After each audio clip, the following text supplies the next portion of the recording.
Venom venom venom, किसी ने सोचा था हमें वेनम की ट्रिलॉजी देखने मिलेगी? मतलब वेनम का तीसरा पार्ट आ रहा है, वो भी अब तक बिना स्पाइडरमैन के।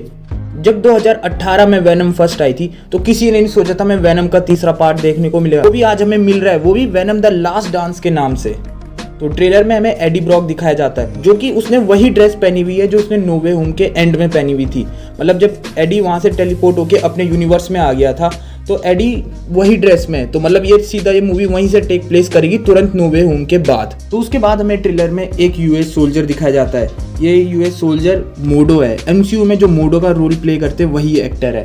तो मतलब आप देख रहे हो कि जब एडी उस यूनिवर्स में गया अपने मेन एमसीयू के, तो वहाँ ये मोडो है, और जब ये अपने यूनिवर्स में वापस आए तो यहाँ पे ये एक यूएस सोल्जर है। तो उसके बाद हमें ट्रेलर में काफ़ी ज़्यादा सिम्बियोट्स भी दिखाए जा रहे हैं। तो ये सिम्बियोट्स पहले के नहीं होंगे, क्योंकि जो पहले के सिम्बियोट्स थे वो सब तो वेनम फर्स्ट में ही मर गए थे। तो ये सारे ऐसे होंगे, शायद ये ऑफ स्प्रिंग होंगे एक दूसरे के।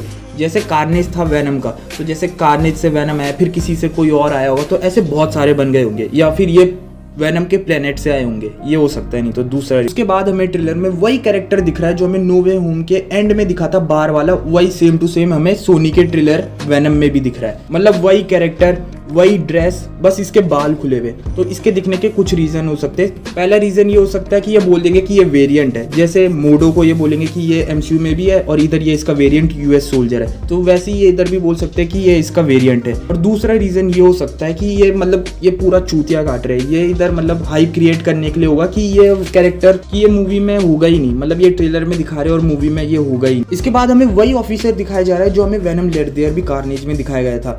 इसके अंदर भी एक सिम्बियोट होगा, उस सिम्बियोट का नाम होगा टॉक्सिन। मतलब जैसे वेनम का बच्चा कार्नेज था, वैसे ही कार्नेज का बच्चा टॉक्सिन होता है, और टॉक्सिन एंटी हीरो टाइप का होता है जैसे वेनम है। उसके बाद हमें ट्रेलर में फिर से सेम एक्टर दिखता है जो हमें अमेजिंग स्पाइडरमैन में दिख चुका है, सोनी का ही यूनिवर्स का, जो कि लिजर्ड बना हुआ था। और इसके साथ एक फैमिली भी दिखाई जा रही है, शायद से ये पीटर पार्कर हो सकता है। जो ये बच्चा दिख रहा है ये पीटर पार्कर हो सकता है, और ये पूरी उसकी फैमिली होगी। कि वेनम 3 में हमें दिखने वाला है एक 10 साल का पीटर पार्कर। कहानी कुछ ऐसी होगी कि जो भी सिम्बियोट्स होते हैं ये सब एक हाई माइंड से कनेक्टेड होते हैं। तो वेनम को पता चलता है कि वेनम की हर यूनिवर्स में मौत होगी स्पाइडरमैन के हाथों, पीटर पार्कर के हाथों। तो वो निकल जाएगा पीटर पार्कर को मारने, पर जब वो देखेगा तो पीटर पार्कर एक 10 साल का बच्चा होगा और जिसको मकड़ियों से एलर्जी होगी। तो वो लग जाएंगे इसे बेबी सीट करने वगैरह में, और इसके पीछे पड़ेंगे बाकी सारे सिम्बियोट्स। तो ये इसको प्रोटेक्ट करेंगे, सबसे बचाएंगे वगैरह। तो जैसे मैंने अभी हाइव माइंड की बात करी, तो जितने भी सिम्बियोट्स होते हैं इन सब का हाइव माइंड होता है नल। तो नल एक बहुत पावरफुल एंटिटी है। तो नल होता कौन है? तो नल गॉड ऑफ सिम्बियोट्स होता है। मतलब जितने भी सारे सिम्बियोट्स है वो नल से ही बने। मतलब जब यूनिवर्स बना भी नहीं था और पूरा सिर्फ डार्कनेस था, तो वहाँ पे नल था, तभी वहाँ पे सेलेस्टियल्स आते और वो वहाँ पे यूनिवर्स बना रहे होते। तो नल उनको मना करता है, नल उनसे बहसबाजी करता है कि यहाँ पे तुम यूनिवर्स मत बनाओ। तो सेलेस्टियल्स मानते नहीं है। तो नल अपनी परछाई से एक तलवार निकालता है और उस तलवार से वो काट देता है सेलेस्टियल की मुंडी। तो हमें जो गार्जियन ऑफ द गैलेक्सी में जो मुंडी दिखाई जाती है वो उसी सेलेस्टियल की होती है जो नल ने काटा है। मतलब कॉमिक में तो ऐसा दिखाया जाता है, पर अब एमसीयू में पता नहीं वो क्या दिखाएंगे। तो जो वो तलवार होती है वो होती है नेक्रोस्वॉर्ड, जो हमें थॉर लव एंड थंडर में जो हमें गॉर की नेक्रोस्वॉर्ड दिखाई गई थी वो नल की होती है असली में। तो सिम्बियोट्स की जैसे वीकनेस होती है आग और आवाज, तो उन्हें ये वीकनेस मिली कैसे? तो जब नल अपनी तलवार को बना रहा होता है उस सेलेस्टियल की मुंडी में, तो नल उसे जब आग में बना रहा और फिर उसमें बार बार हथौड़े मार रहा होता है, तो वो आग और आवाज, इसीलिए उसके कारण जो सिम्बियोट्स की वीकनेस बन जाती है आग और आवाज। बाद में नल को पता चलता है कि उसकी शैडो इतनी पावरफुल है कि उसकी शैडो से बहुत सारे सिम्बियोट्स बन सकते हैं। तो वो सिम्बियोट्स बहुत सारे होस्ट को ले लेते हैं और उन सारे सिम्बियोट्स को कर रहा होता है कंट्रोल नल।